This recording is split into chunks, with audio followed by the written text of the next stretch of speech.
probably dead. His body will come popping up in the last reel somewhere. Eyes gouged out, fingers cut off, teeth knocked out.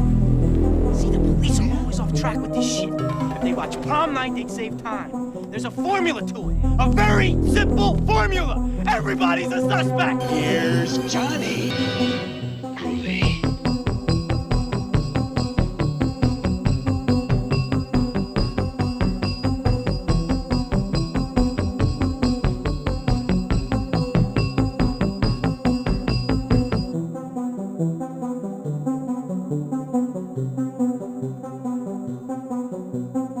I'm something else.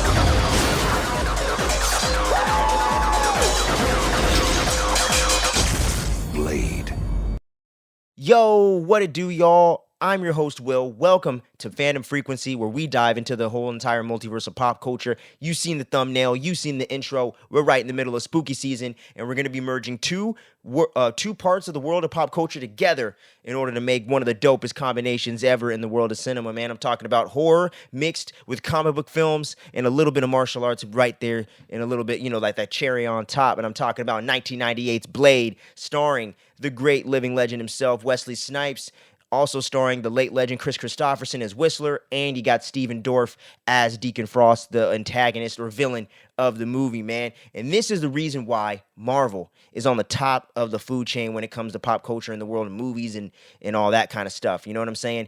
This is where it all started with 98's Blade and continued with 2000's X-Men and 2002 Sam Raimi Spider-Man. You know what I'm saying? Those were the three, the holy trinity, in my opinion, for comic book movies that really got it on its mark. And then you had Batman Begins, Dark Knight, and Iron Man really set the stage for more serious comic book fare and all of that, and the reason why we're living in the era that we're living now.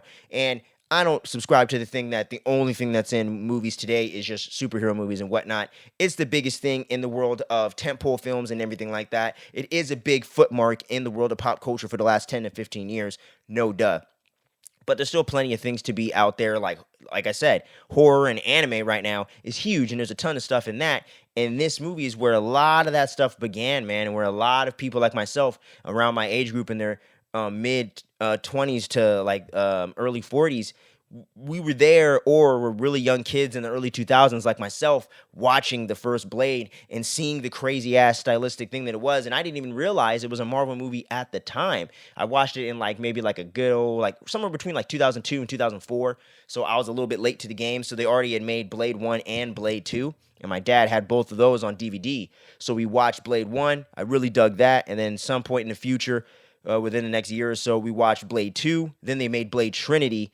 We didn't end up going to the theaters to see it, and everyone knows that was a huge disappointment and whatnot. My dad did eventually get that on DVD, and we did eventually watch it, which was actually the first movie I ever seen Ryan Reynolds in, by the way, right before I started watching all the raunchy comedies like Van Wilder and all that.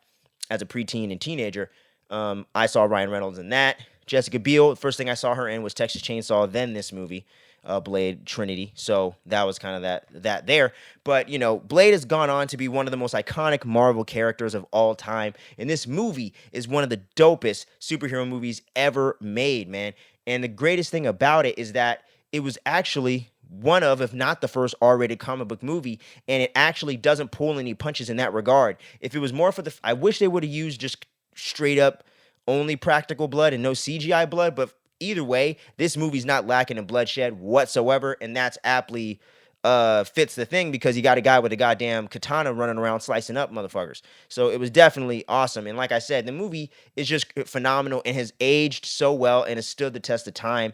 And just from the second the movie begins with the blood rave, where you got I always forget the guy's last name, but I always remember his first name because that's what I was called growing up, Kenny. And he plays this guy that's going into this club with this chick and doesn't realize it's full of fucking vampires. They start raining down blood out of the kind of water system for the fire alarm, and it just says Bloodfest or something like that behind the DJ and whatever. And it's just a bunch of vampires rubbing blood all over each other and shit. And they start fucking with him and taunting him and beating him up and everything like that. And he starts crawling away, and that's when you see the black boots and the fucking leather trench coat, and you pan the camera up and you see the living legend that is Blade right there ready to fuck shit up. And this is one of the coolest opening scenes to any movie in any genre of all fucking time. I love it, man. It's so freaking awesome. He's just going around kicking ass, stabbing fools with silver spikes or metal spikes or whatever the fuck, or you know what I'm talking about.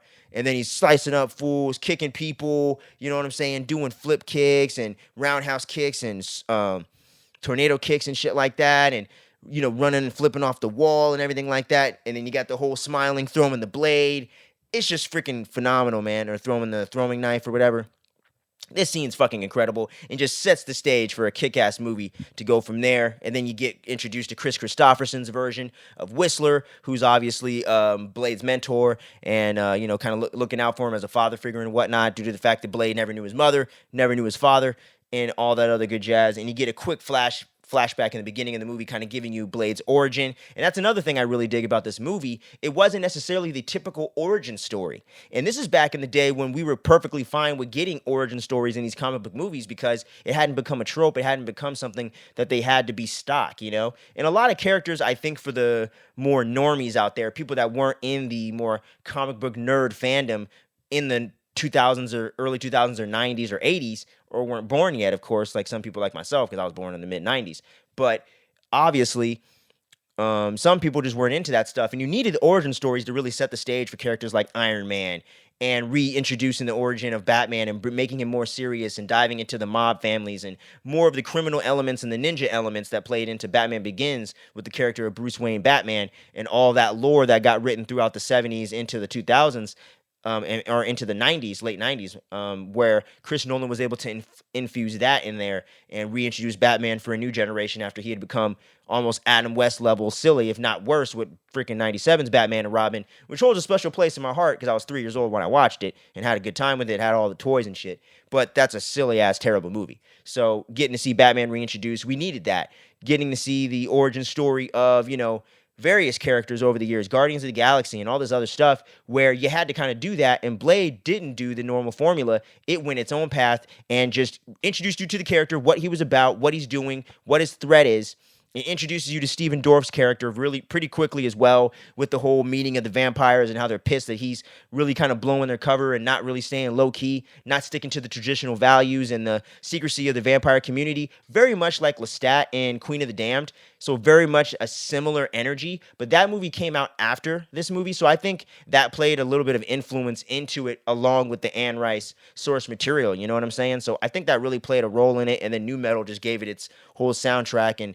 But I think the vibe and a little bit of the aesthetic, I think, in Queen of the Damned directly comes from this movie, and maybe a bit of The Matrix. But I think it definitely comes from this movie, Blade. And this movie, I think, is very influential in that kind of aesthetic, really played into some of the goth culture that was going on. And not that Wesley Snipes was necessarily a part of that, obviously, but just getting to kind of see how the character of Blade kind of fell into some of that aesthetic, but stayed true to the design of the character from the comic, I thought was just brilliant stuff right there. And the whole thing with Wesley Snipes having the different kind of like designs cut into his fade and everything like that with his haircut, I thought was just super dope. It's such an iconic look for Blade, and almost has became like what you has become synonymous with what you think of as the look of the character. You know what I'm saying? Even in comic books, they kind of directly just took from that and really almost just made that the look moving forward. So a lot of the artists that have drawn him over the years throughout the 2000s after this movie have made it directly almost look like Wesley Snipes, you know? So I think it's just so crazy and cool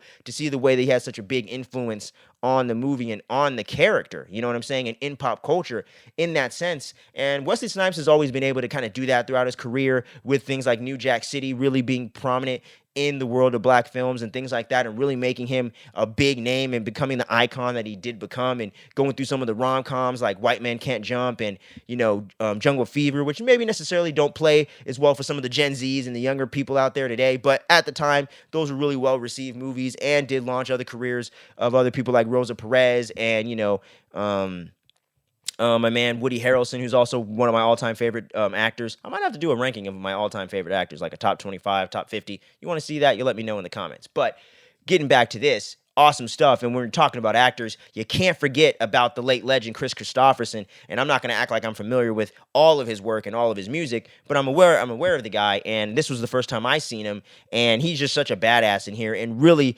has such great chemistry with Wesley Snipes and plays so well off of him, and really fits the aesthetic of this world. And I really, really dig the vibe. And it's kind of weird that they brought him back later, even though he dies in this one. But that's neither here nor there.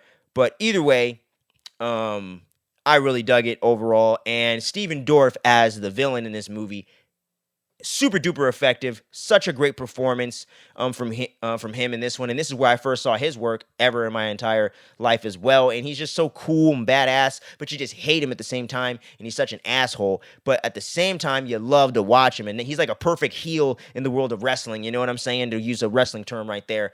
For all you marks out there, but it's so cool how he's such a likable bad guy that you want to root to see Blade take down, but at the same time you love every moment he's on screen. So that's the mark of a truly great, effective villain, and definitely an iconic villain in my mind. And I definitely got to do a ranking of my favorite Marvel villains in live action, because this guy would be in the top 10.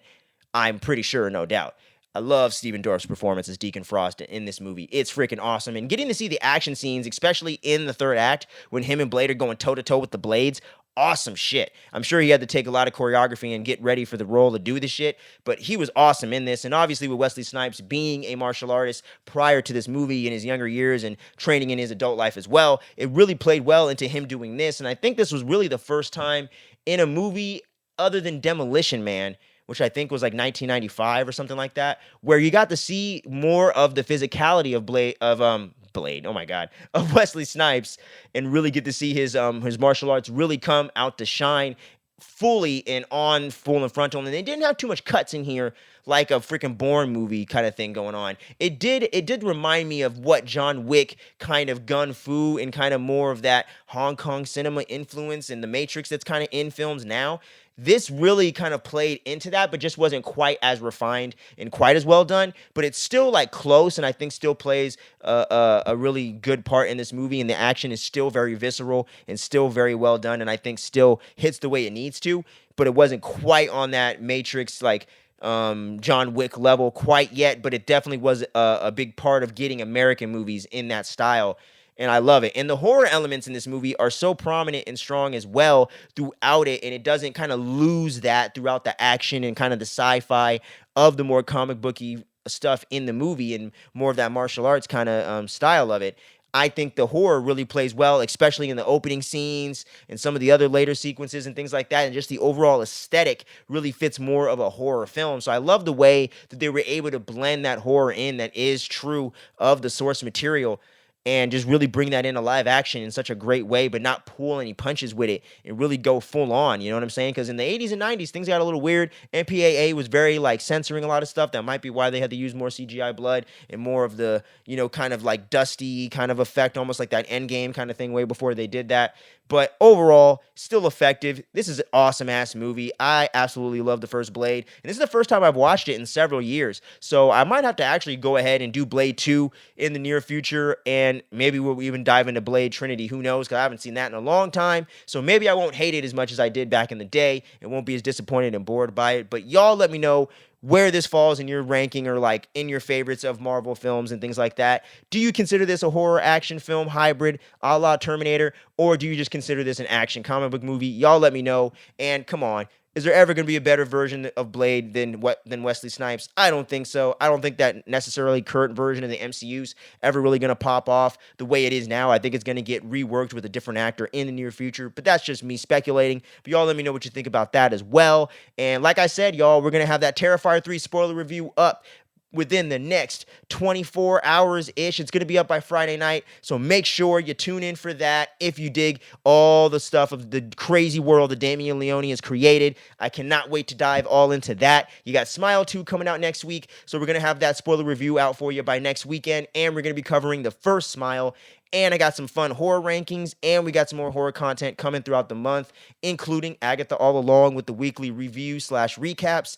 So don't miss any of that dopeness. And we got the Penguin dropping this weekend. And What's the Word, which is our news show where we cover all the different big news drops in the world of music, movies, anime, and TV. So make sure you check that out every single Friday or Saturday. It comes out every single week. So we're going to have that up for y'all as well. So don't be sleeping on any of the dope content we've been cooking up around here. Appreciate each and every one of you watching. And thank you so much for sticking around to the end. Make sure you interact with the video, click the buttons, jump into the comments. We love discussing this stuff with you guys. And we're trying to build out this community and just make this a fun place where we can discuss fandom and have a good time doing it and get creative. So make sure you stay safe out there. Stay tuned. Don't sleep. And I'm going to catch y'all again on the next one. Much love and peace out.